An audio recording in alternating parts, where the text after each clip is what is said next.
Oggi siamo a Conegliano, al Teatro Tognolo, con i ragazzi delle scuole. Oggi si parla di riciclo e di solidarietà.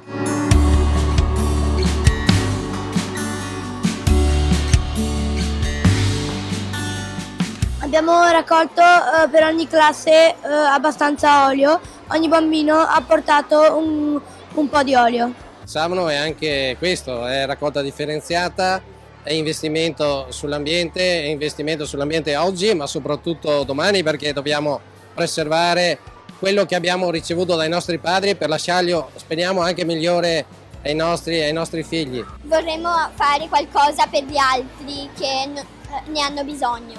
Dopo i soldi che vengono ricavati li diamo alle persone più bisognose. Savno è recupero totale di tutto quello che si raccoglie in giro per il territorio.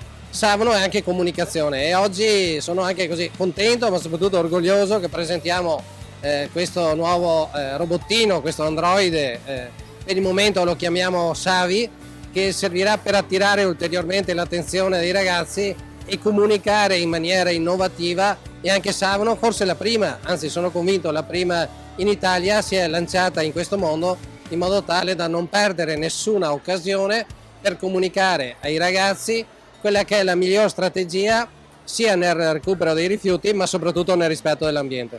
Ciao Aurora. Ciao. Sì, io ho una paura, cosa devo fare? Mi spieghi?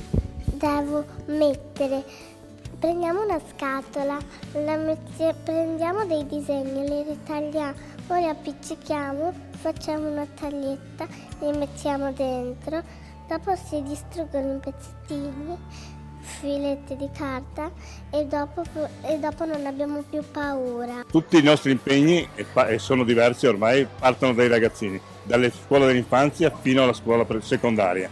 Quindi sono sforzi che facciamo volentieri perché sono quelli che ricevono più di tutti i messaggi che lanciamo per la situazione, per il recupero ambientale e anche per fare in modo che i genitori imparino la differenziata soprattutto.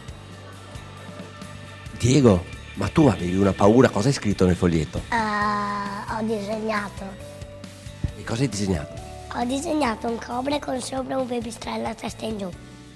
Perciò tu li hai messi dentro una scatola e li abbiamo eliminati. Sì.